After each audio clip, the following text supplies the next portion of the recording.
Steelers and the Vikings, a Super Bowl IX rematch played in Ireland. Yeah. And by the way, this isn't my 5 words or less, but I will say 3 words. Yeah. Bingo, bango, bongo. I got 2. I get like 1 a year. Right. I got Thursday's game, 23-20 Which I was Seahawks, 1 point off. And you were 1 point off. Right. And I got yesterday morning's game, Steelers 24-21, and you were 1 point off. You did like 24-20. I just can't beat you in picks. Whatever it is, my 5 words were going to be shamrocks up their ass, all right? And you have the same one when it comes to the picks. But it's always there. Yeah. It's not something, it's permanently residing. There's a shamrock, there's a horseshoe, there's a rabbit's foot, there's everything you can imagine crammed up there for the Steelers because they always find a way. Right. And you know, I don't want to say that, too, in the fact that they were lucky because they did a lot of good things. They definitely did. But are they lucky in the sense of, you know, yeah, the defense was opportunistic and making plays, which I don't want to call it lucky. They make plays. That's what they do. But, man, you blow a coverage at the end of the game and let them hang around. I think the first thing I want to say is end of the half, they have the field goal blocked, and then Minnesota goes down and gets points, 6-point swing. The other part of the game that I just could not believe that happened was that Mike Tomlin let Aaron Rodgers talk him out of it at the end on 4th and goal from the 3.5-yard line, kick the field goal, go up 27-14. They don't do it. They run off a left tackle on 4th and 3.5, which is a lot to ask for when a team's down there playing goal line defense. They don't get it. And then they allow the opportunity for Minnesota to come back. They blow a coverage. There goes Jordan Addison, and Peyton Wilson makes the tackle of the day, saving that touchdown. Jordan Addison getting tracked down by a linebacker, and I know it's his first game back. Yeah, but tracked down by a linebacker when he had a 15-yard head start. That's the problem, right? But that was a big moment. But I just was shocked by some of that type of stuff. But all in all, what did we see? Steelers ran the ball. I mean, that Gainwell, they might have found something. We saw a big play from DK Metcalf, and we saw the defense, I think, play its best game of the year for sure, especially up front with how they harassed Carson Wentz. Yeah, my 5 words are, well, I'm going to do 2 of them in one. There's a sub-headline, okay? Yeah. Kenneth Gainwell was Franco Harris, semicolon, Aaron Rodgers is a baby. So, I'll start with Gainwell. Okay, let's start there. Let's start with Gainwell. He looked like Franco Harris against the Vikings in Super Bowl IX. Right. Put number 32 on Kenneth Gainwell, although it's been retired. But 19 carries for 99 yards, and it was like there was never a negative play. Like anytime they gave him the ball, he made something happen. He had 35 yards on 6 catches, 6 targets. Every time you needed Kenneth Gainwell, and they needed him because Jaylen Warren was a scratch yesterday. He was questionable for the game. Is he going to play? Is he not going to play? And there were folks I saw on TV who picked the Steelers to lose simply because they didn't have Jaylen Warren. In comes Gainwell, kind of an afterthought in that running game, and he was the difference maker yesterday. Without his performance, they don't win that game. He picks up a couple of touchdowns, and he was unstoppable by the Vikings defense. It may say something about the Vikings run defense, but regardless, somebody had to do it, and Gainwell did it. And I just need to say this about Aaron Rodgers, because look, he reserves the right to whine about anything and everything. And I listened to his full press conference after the game because I wanted to see if he'd have something to say about the Vikings, thinking he couldn't play anymore because he had something to say about the Jets. Yeah, right. Right. And I thought since he wanted to play for the Vikings and they decided to stick with J.J. McCarthy, and so far Aaron Rodgers looked good. He was spry yesterday, had a nice little run. He fumbled at the end. He got lucky. His guy, Broderick Jones, recovered it. But, you know, he says last Friday he wished they had gone to Ireland early so he could, he wanted them to go Monday so they could enjoy Monday a or night Tuesday. with the players and everything. They traveled Thursday night, and he said it. He said it. And he was asked a very general question. Do you have any suggestions with the Irish accent? Do you have any suggestions for the improvement of the facilities or the stadium or anything? And he said, ESPN had a clickbait headline, and it's not the first time they've done it. And then he went ahead and said what he said. I mean, he said what he said. Yeah. It's not clickbait. It's not taking your words out of context. It astounds me, the victimization, that complex that he has. Like, just enjoy your win. You weren't even asked about it. But to feel compelled to detour and air grievances, every time I think he's grown past that. He reminds us that he will never grow past that because it's just a bad look, and it doesn't help the Steelers. What he said Friday doesn't help the Steelers because the Steelers made a football decision. Art Rooney said it's a football decision to go when we went. Right. At some point, you just got to submit to it. You don't need the other guys in the locker room saying, "Hey, Aaron has a good point." No, you don't have to share your thoughts on everything. Your lead. Right. Exactly. You don't have to share your thoughts on everything. Right? Okay, we know you would have liked to go on Monday, but you're not the only person in the organization, and there's a head coach that knows what's best for the football team. You just don't need to say it. Just like A.J. Brown putting the tweet out. Like, it's not necessary. It brings more attention to the situation. When you're altogether. the leader of the team, you need to be sensitive about the impact of every word you publicly say. All right, let's take a break. Hi, it's Mike Florio. Thanks for watching PFT on YouTube. Hit subscribe for the latest news and analysis from Pro Football Talk. To win, they're now 3-1, and that's not a team you go, they're really good at this, they're really good at that, but again, they just keep winning. You know what? There's a wonderful thing about the start of a football season. We all overreact after week one. It's just human nature. Steelers didn't look impressive. Oh, my God, Aaron Rodgers 1 year. Then we talk about the Lions, or we talk about how they got handled by Green Bay. Oh, my God, they lost both their coordinators. But as the season progressed, if we're just finished week 4, or we're almost there, you can see how the coaching is starting to come around. The players are starting to get in shape, game shape. Remember, these guys don't play in preseason at all. All of a sudden, the balance is coming. Gainwell today. Gainwell. I never even heard of Gainwell. He was with the Eagles before. Yes, great job today. Almost 100 yards. So you're seeing Aaron doing what Aaron's done. He's not throwing as much anymore. He's bought into running the football, ball control offense. Not splashy, not fancy, but then all of a sudden DK Metcalf takes a quick post and goes 80 yards with it, and it's pretty doggone Make 4 or 5 plays. Make 4 or 5 plays a game. Yeah. Maybe a play at the end of the game. Play good defense. Run the football better. This is what they want to do in Pittsburgh. This is historically what they've always done was ball control, run, play great defense, and move the sticks with third down. Well, we look in Tomlin's, his winning record, playoffs, all these different things. It's just not sexy.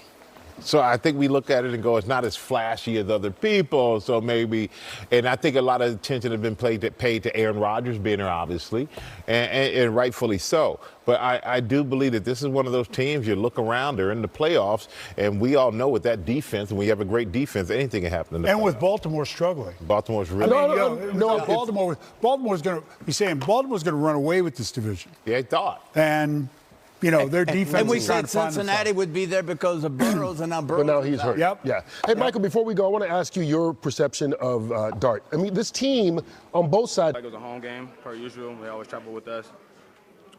Man, ain't much else to say, bro. It was a great fan collection of fans coming to watch us play. I think it helped us definitely at the end.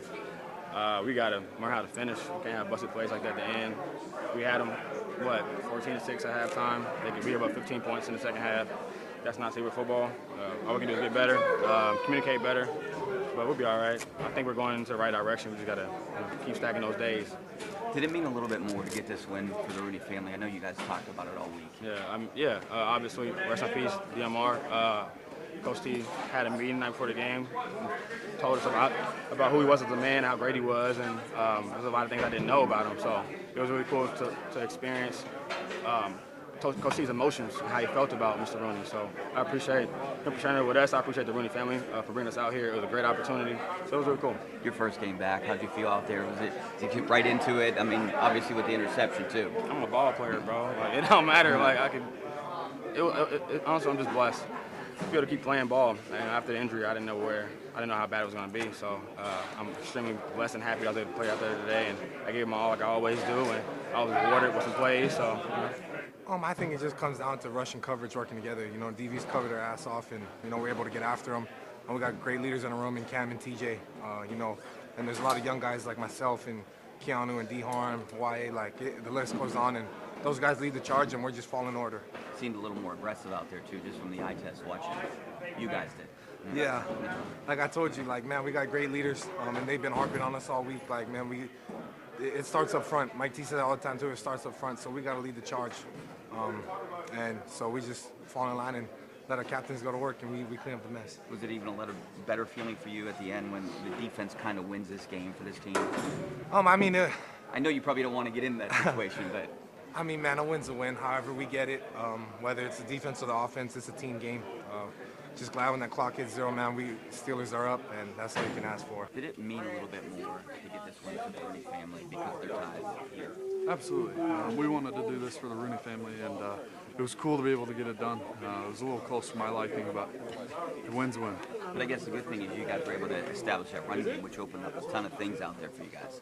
Yeah, I mean that's what our goal is every week. We want to be able to establish a run game, and it was fun out there today. Do you feel like that the offense is taking those necessary steps right now? Yeah, like I said, we're just going to try to continue to keep getting better week in and week out, and we're working extremely hard to be able to do that. It felt like a home game out there, didn't it? Yes, it did. Yes, it did. Everybody came out. Did this mean a little bit more because of the ties, to getting a win here today because of the ties with the Rooney family? Yeah, I think it's a big important thing, about the Rooney family and the ties they have here.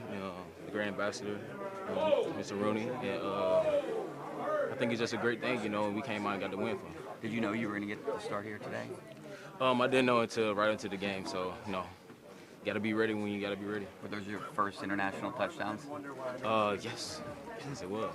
What was working for the running game today that made you? I gave a shout out to the O-line, all those guys up front.